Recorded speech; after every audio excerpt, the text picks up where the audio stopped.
Good morning. Welcome to our fourth session of the Southwest Biochar Extension Workshop. My name is Chris Jones. I'm with the University of Arizona, representing land-grant universities, and been doing this program with my colleagues across Utah, Colorado, and New Mexico. You've been able to meet Darren McAvoy in Utah and Tony Chang in Colorado, and his partner Tim Reeder with the Colorado Forest Service, and Doug Cram at the New Mexico State, and Katie Brewer too. So just been having a good time with all of you. Thank you for participating in this. Been able to feature some of our people who are best known in this biochar area with Tom Miles on the first day, and Deb Dunrose talking, and then Nate Anderson, who we'll have again today. But at this moment, just wanted to do a little kind of a recap of what we've gone over. I've got my colleague Doug Cram at New Mexico State lined up to kind of talk about what we've been seeing, places we might be able to go, and just hand it over to you, Doug, and we'll get ready for the rest of our program here. Fantastic. Thanks, Chris. My agenda says 9:15. Does that sound about right? When I should finish up? You don't have to take the full 15 minutes, but perfect. I don't think I will. Great. So good morning, everybody. Thanks, Chris. It's been a great 2 days. So as a recap, I have the word optimism. And you might be thinking, well, of course you're the host. That's of course what you'd say, but I'm actually my expertise does not lie in biochar. I'm definitely sort of a novice at biochar for sure. And so just again, absorption, how's that? Over the last 2 days, I come away with the word optimism. And I contrast that with, as Gordon mentioned, he's been doing forest restoration and fuel reduction for 30 years. I've been in that sort of realm for 20 years, and I can't say I'm wildly optimistic. As an example, in New Mexico, looking at our drought chart from Nebraska, from the folks in Nebraska, it looks like we could have a difficult fire season. And again, looking at the last 20, 30 years of forest management in the Southwest, I'm not wildly optimistic. So again, I'm not just saying optimism about biochar, but that's kind of what I came with from the first 2 days. And starting off with Tom Miles, again, I guess a little biased here, but what a great plenary speaker. As someone that I feel like I have some expertise in a few things, I was sort of blown away with his level of expertise in biochar. And so we have an entrepreneur and executive director all wrapped up into one. And you just sort of came away with optimism from that. So a few specifics that we can look forward to. Hopefully he talked about an opportunity for legislation as relates to biochar. As somewhat of a side note, in New Mexico, we just passed a prescribed fire act, or prescribed burning act. And so that took about probably 2-3 years of interacting with the legislature. And I will say, when it came down to the end, we essentially had a unanimous support from both sides of the aisle in New Mexico. So we got that passed. It deals with what's the word I'm looking for? Negligence. We sort of had a strict negligence standard. Now we have, or a strict liability. Now we have a negligence standard. So it is possible. And again, I presume there are opportunities in biochar there. And again, using that prescribed fire analogy, it's basically just interested stakeholders that went to the legislature, found the right people, and got it done. So I imagine the biochar community, there's opportunities there as well. Tom mentioned opportunities with the livestock and animal interactions. We're not quite there yet, but I think his words were, he thinks that will be changing. He mentioned biofuels and biochar, and we heard that from a couple of folks, Tom Gordon for sure, about this idea of combining of the two. And he had this great phrase, Tom said, sort of about watching the market grow.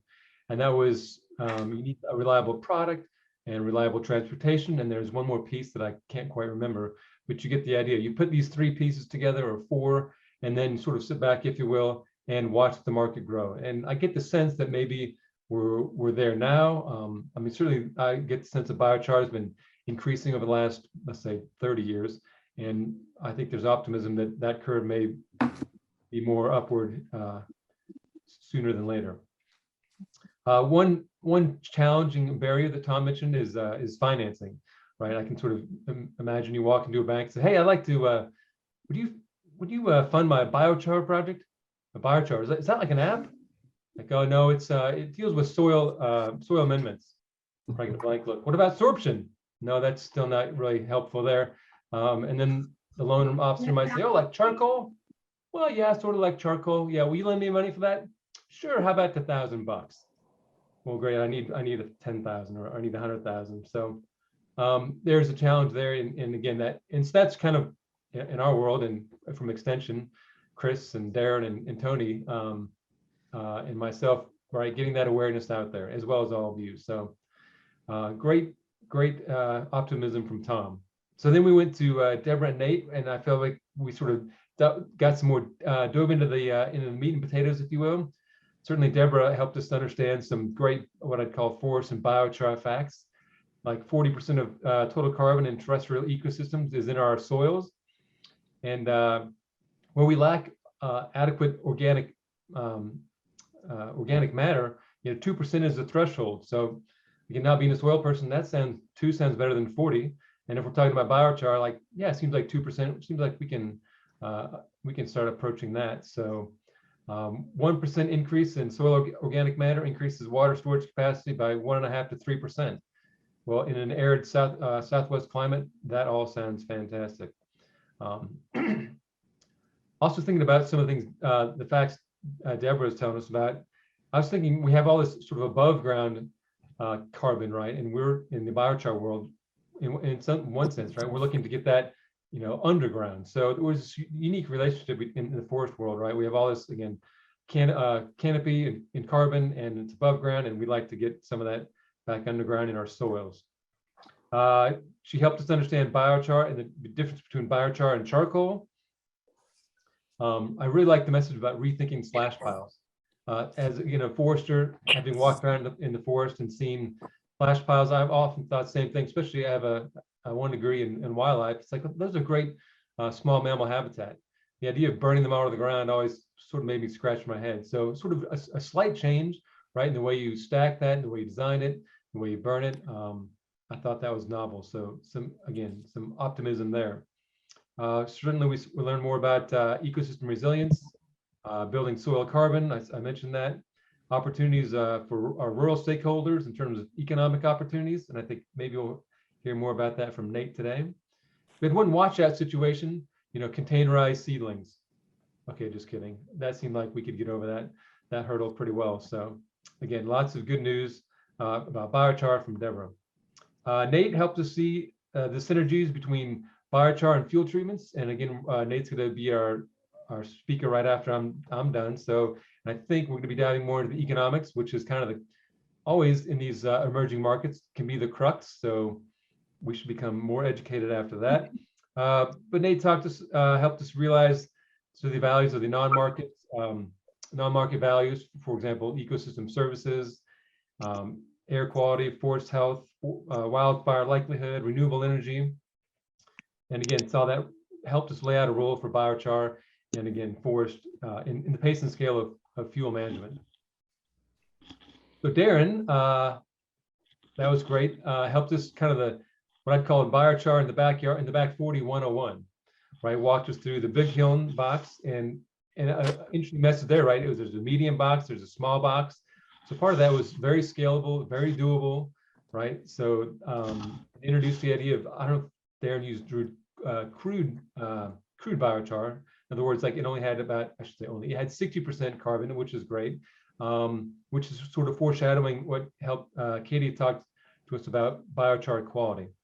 One other message from Darren, which I appreciated, was traveling to Brazil and thinking about their history with biochar is fascinating. Of course, there's that backstory, but the idea of how much what we call hazardous fuel that they're able to convert using the biochar method. And so we sort of, can we scale up in the Southwest and use that technique and that tool in the same way to help us with our hazardous fuel. So hope from our neighbors in South America.